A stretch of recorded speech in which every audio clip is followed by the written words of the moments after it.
Yeah, my people, welcome back, man, to the Media House Jamaican Premier League show. Bless up to the people, then. You don't know, this is our local league. This is everything to me, you understand? The Jamaican Reign every Premier League is here again up on us. Match day 1 is finished. Everything I've done. The 5 games them have come to a end.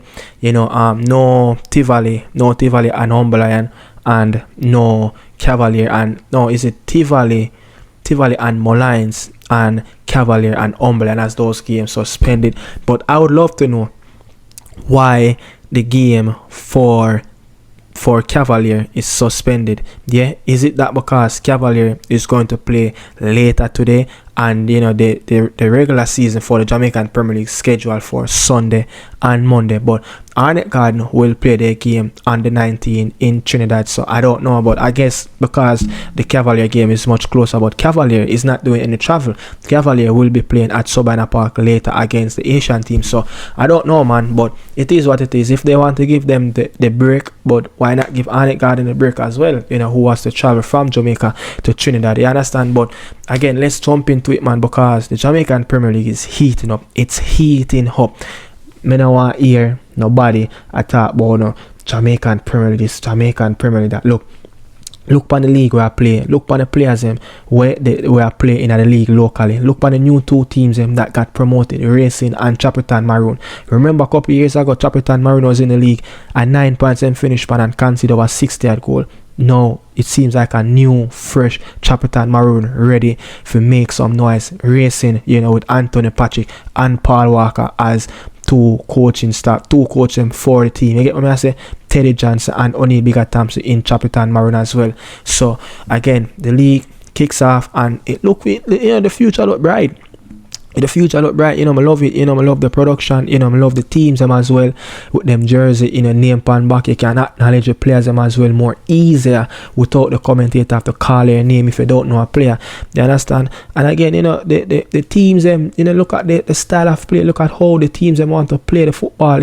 Each team in the Jamaican Premier League want to play the football on the ground. They want to play short passes. They want to have control of the game. You get what I say?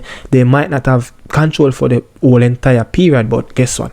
Teams are trying to play the football. It's not the big poof 50-60 yard pass again. Yes, you're going to have that little long pass in the game now and then, but again, every team trying to play the football, and this is what you want to see.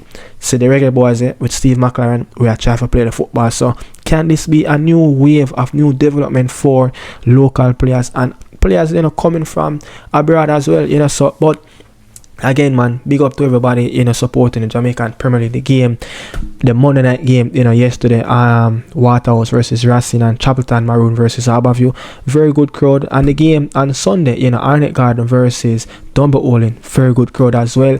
And I say, Arnett Gardens will get their crowd, but let's jump right into it as well. Look, Cavalier play later today. If you're watching this video when it just published, Cavalier play later today at 7 p.m. against the Haitian team, looking to go 3 from 3 in the group.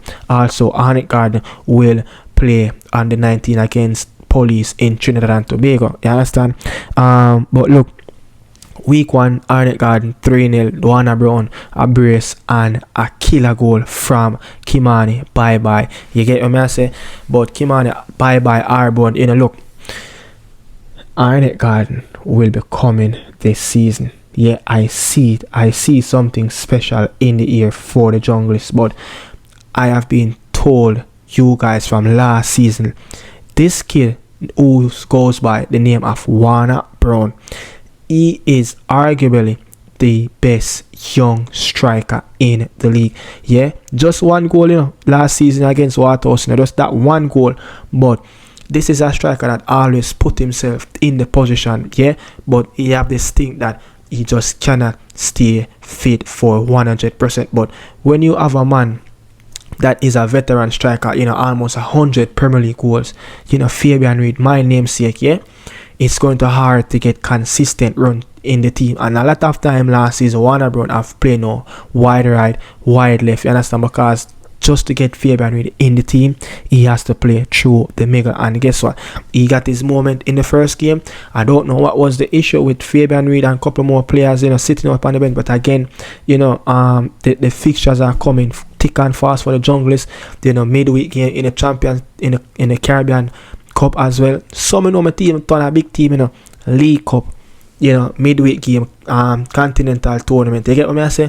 My team turn big team from league football to Champions League football. You understand? And Aston Villa and Leon Bailey alone are gonna play Champions League. Arnett Gardens play Champions League. It might not be the CONCACAF Champions League way in the knockout round, but at the qualification round. Just like what Khadija Bonisha them are gonna play tomorrow. You get what I say? So big team Junglers. But let me read out something for Arnett Gardens. Look, this is the first time since 2017 Arnett Gardens is scoring 3 or more goals in their opening fixture in any league game in any league game in the Jamaican Premier League. And also it is the first time since 2015 Arnett Gardens is scoring 3 or more goals with a clean sheet at home in the opening fixture of any Jamaican Premier League team, of any Jamaican Premier League tournament. You understand?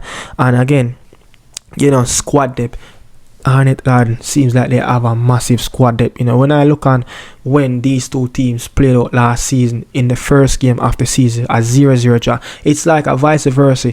Last time out, when Lenny Hyde was a coach, Dunbeholden was playing much football. They were playing all the football, and at the end, now you could see how Arnett Gardens is playing. Yeah, very good football. Playing it in the half spaces. Playing acute football. Not trying to kick the ball and playing compact football. The football seems like it's under more control with the Junglers.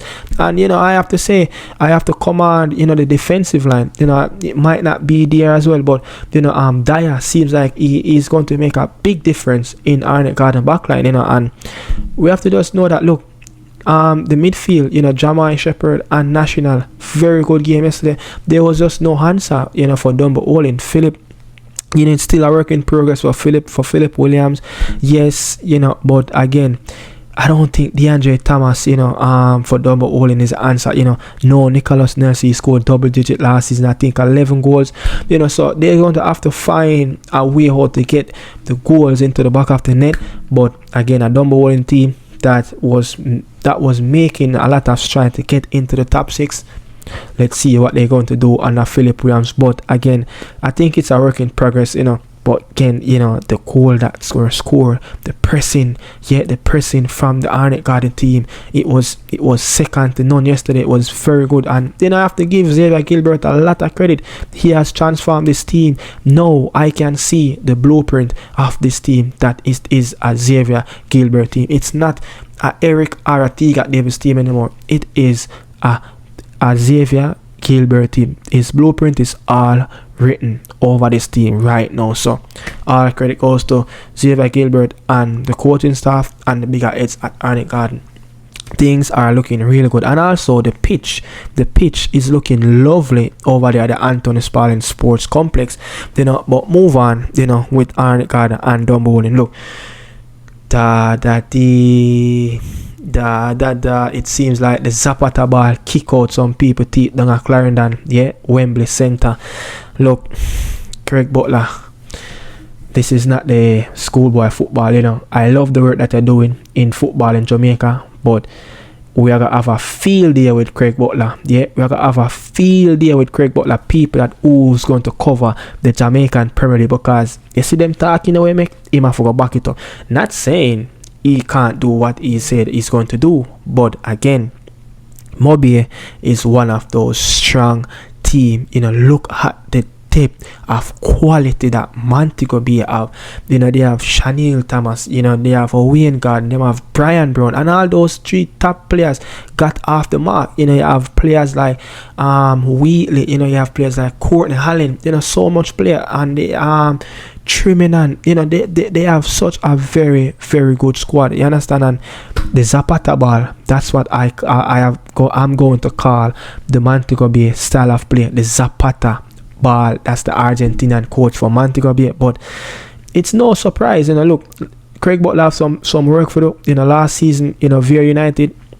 Their first 3 games, they were unbeaten, 2 draws and a win. Mobile was in that mix as well. They drew that game with Mobile, and now their first game of the season they lost. So he have even said that he have some stuff to work on. But listen to what Craig Butler really have to say to the media about Vere and the people of Clarendon. I think that the game was a difficult one. I think that the people of Clarendon came out, and I feel disappointed that we couldn't give them the victory. Unfortunately, we didn't have our full complement of teams, and so half of our team didn't play today. With half the team playing, we were able to come back and be 1-0. I think that we had the players like Trinidadian international Matthew Wooling, Kyle Butler, all the players that we have available who were blocked from playing today. The result would have been different, and Clarendon would have been happy. But you know what, Clarendon, don't worry. The race is not for the swift. It's for those who can endure it. And God don't like ugly. So don't worry. We're coming out, and we're going to make sure that we make you happy, and you soon see a full squad. So yeah, but he says the race is not for the swift, is who can endure it. But he has, Craig Butler, his next match will be Mullines. Look, he'll be looking to win that game. But again, can Craig Butler, get back and winning ways as soon as possible? It's going to have to be as fast as possible, because the longer he take to win a game in the Jamaican Premier League and get this Vere team up and running, the more the critiques will come his way. And remember, all eyes will be on Vere this season. Vere, Pheonix, but Mobile don't sleep on Mobile. And I can say this, I don't think Mobile will lose a game in their stronghold, which will be at Westport Park or Catherine Hall. I don't see Mobile losing a game at home this season. You understand? So let's move on.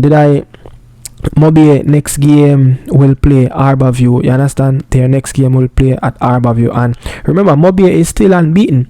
Mobile is from continue from last season until now, that nice run of form that they had, 6 straight wins, 11 games unbeaten. So they're still on their way to really good things. And so I have to come on them. But the last time, Mobile lost. I think Cavalier was the last team that really beat Montego in February. I think so. I think Cavalier. But the last time Mobile have scored 4 or more goals in our Jamaican Premier League is back in 2022 against Mullines. January the 31st, 2022, they beat Mullines 4-1. So that was the last time they scored 4 or more goals in a game. Let's move on. Who are we going to talk about next? Portmore, the team that only lost 1 game at Ferdinand Park the whole entire season, and that was against Vere. Yeah, but the champions, I must say, are former champion. Let's take that back.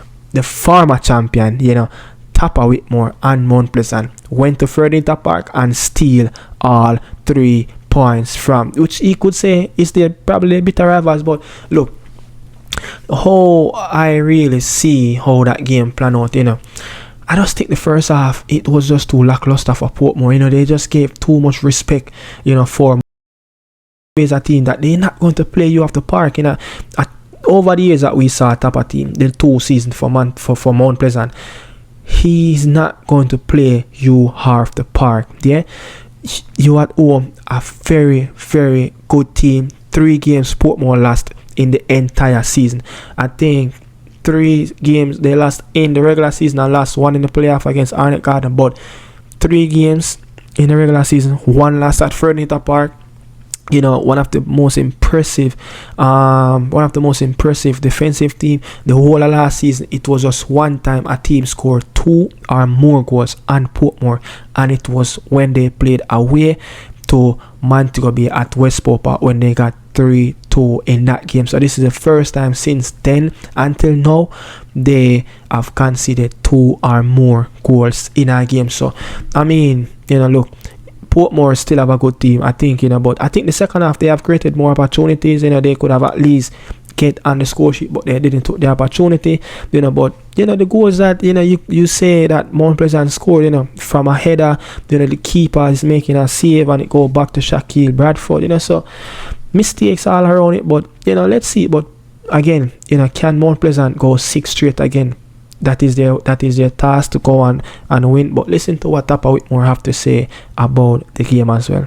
Massive way to start the new season, a 2-0 victory for Mount Pleasant against Portmore United. Yes, I'm pleased with the team performance and the result. You have to take into consideration. We didn't concede this afternoon. I think the overall unit put in a good shift this afternoon. Coach, having those 2 games in the Caribbean Cup, how much did that help you to find the fluidity of the team today? Well, yes, after coming from the Arnett Gardens game, our first championship game, then coming into this Portmore game, I think the progress we can see, the team progressing and looking forward to our next assignment overseas. Coach, through the 90 minutes though, a dominant performance in the first half, a bit off the gas in the second half. Your thoughts on today itself? Well, today, as again, overall, I think it was an excellent performance. After going in at halftime with 2 goals, you have to keep telling the players, let be consistent in what we are doing.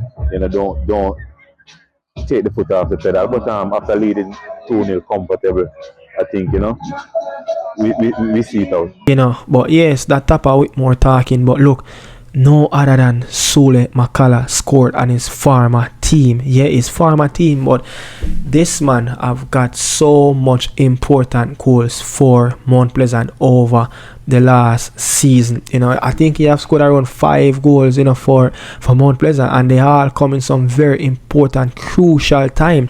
You understand? But we're going to move on and talk about the game that played yesterday. We're going to talk about the last 2 games, 2 Monday night games, Racing versus Waterhouse. Oh my God. Yeah, let's talk about the number 10. Yeah, I think his name is Ellis, and I think the number 11 Cole, and there was another player that came, and I think his name is Williams. Not just those players, but overall this team just seems like under Anthony Patrick and Paul Walker, just seems like they in the league for the last 2 to 3 seasons, the way they're playing comfortable. And a lot of these players, this is their first time playing in the Premier League. You understand? The man that got man of the match in a losing battle, Mr. Ellis, the young 19-year-old, yeah. Very, very good talent, and I'm really surprised, but again, I think Waterhouse will be up for it again. Just look at how, Marcel Fozigale, and again, Atofai Bygrave. You can't miss so much chance, boss. It's just too much. It's just too much for Atofai Bygrave. Over the years, this is a big thing with Atofai Bygrave, missing opportunities after opportunities after opportunities. But they came out in the second half. But in the first half, though, it was kind of 50-50. Yeah, it was kind of a little bit 50-50 in that first half. But in the second half, Waterhouse came out as the strongest team in the first 10 to 15 minutes, and from there, Racing took over the game. Waterhouse control back the game for the next 5 minutes, and then the last 10 minutes of the game, Racing took control of the last period of the game, and they just didn't finish until when the game finished. Anthony Patrick just was straight down the tunnel. His assistant coach did the interview, and just listen to what he have to say about his team in the Premier League and not taking the opportunity. Coach, it was a tough game. You knew it would be a tough game. What do you think was the determining factor in this one? I think the determining factor is I would have said cost on us. I think we should have, at the first time we should have approached the game better, and I think we would have get a better result. Really spirited performance from his team, but it was this man's team who got the win. Coach, in all honesty, Racing United played well, yes, but judging by the chances that Waterhouse had, you should have been out of sight already. I mean, kudos to Waterhouse Football Club today. I thought they played well. They deserve to win the game. I mean, big hands to the goalkeeper from Racing today that they keep the scoreline a bit disciplined today.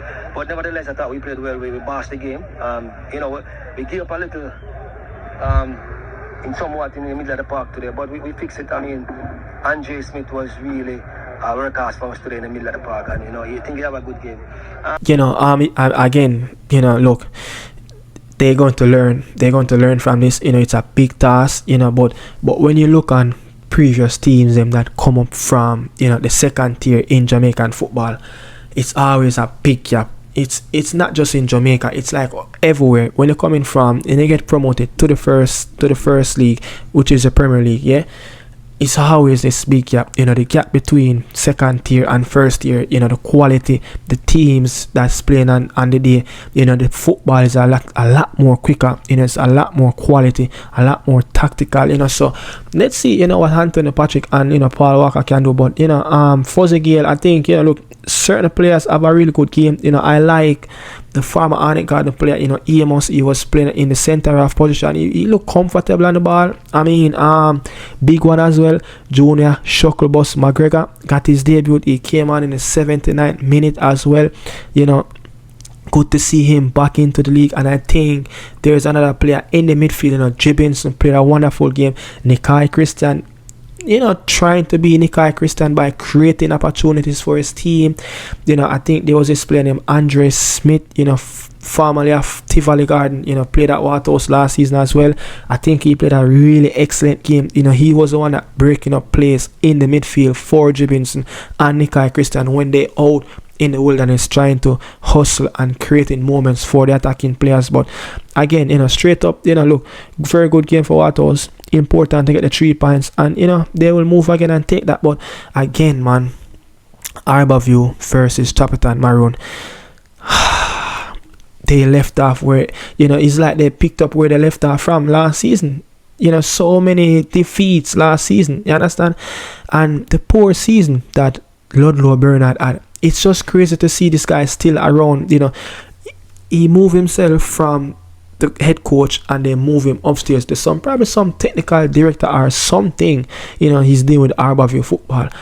Get them man out of the football. You know, move on, start the thing over fresh. I think Arborview just need a overhaul of new sets of coaching staff. You know, everything. Start the thing from upstairs. But again, can you tell those old heads up front, up in the heads that they need to remove themselves? No.